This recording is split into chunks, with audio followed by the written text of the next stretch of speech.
আসসালামু আলাইকুম দর্শক শ্রোতা, আজকে কথা বলবো গাইবান্ধা জেলা স্টেডিয়াম নিয়ে। গাইবান্ধা জেলা স্টেডিয়াম শহরের প্রাণকেন্দ্রে অবস্থিত একটি গুরুত্বপূর্ণ ক্রীড়া মঞ্চ। এটি জেলা ক্রীড়া সংস্থা দ্বারা পরিচালিত হয় এবং জেলা প্রশাসনের অধীনে। এখানে অনুষ্ঠিত হয় বিশেষ ধরনের খেলা। বিশেষ করে ফুটবল খেলার জন্য এই স্টেডিয়ামটি গাইবান্ধাবাসীর হৃদয়ে এক বিশেষ স্থান করে নিয়েছে। প্রতি বছর জেলা ও উপজেলা পর্যায়ের ফুটবল টুর্নামেন্ট, স্কুল ও কলেজ পর্যায়ের খেলা এবং কখনো কখনো বিভিন্ন বেসরকারি ক্লাব টুর্নামেন্ট এখানে আয়োজন করা হয়।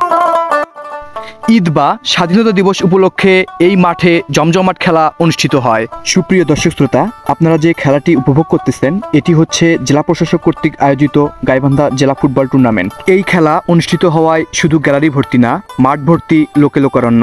দর্শকদের উল্লাসে মুখরিত হয় পুরো এলাকা। বাংলার মানুষ আর ফুটবল এক অন্তরের সম্পর্ক।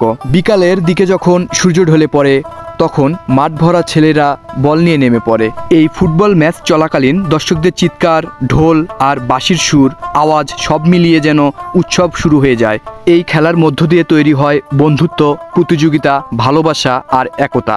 প্রতিবেশীরা একসাথে খেলা দেখে, একই দলে চিৎকার করে আর জয় পরাজয় কাঁধে কাঁধ মিলিয়ে আনন্দ উপভোগ করে।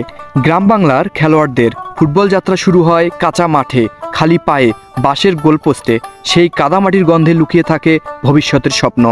সুপ্রিয় দর্শক শ্রোতা, গাইবান্ধা জেলা স্টেডিয়াম গঠিত হয়েছিল স্থানীয় তরুণদের খেলার সুযোগ করে দিতে এবং ক্রীড়াচর্চার প্রসার ঘটাতে। সময়ের সঙ্গে সঙ্গে এখানে বিভিন্ন জাতীয় ও স্থানীয় টুর্নামেন্ট আয়োজন করা হয়। এই স্টেডিয়ামটির অবকাঠামো এবং উন্নয়নের জন্য জেলা প্রশাসন ও যুব উন্নয়ন অধিদপ্তর একাধিকবার পদক্ষেপ গ্রহণ করেছে।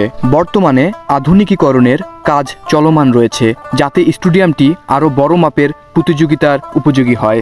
যুব সমাজকে মাদকমুক্ত ও সুস্থ বিনোদনের আগ্রহী করতে এই মাঠ বিশেষ ভূমিকা পালন করে যাচ্ছে।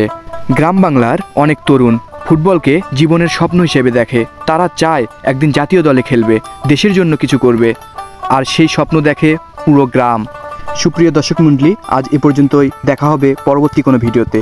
আর হ্যাঁ, ভিডিওটি যদি আপনাদের ভালো লেগে থাকে অবশ্যই লাইক, কমেন্ট, শেয়ার করবেন। ধন্যবাদ সবাইকে।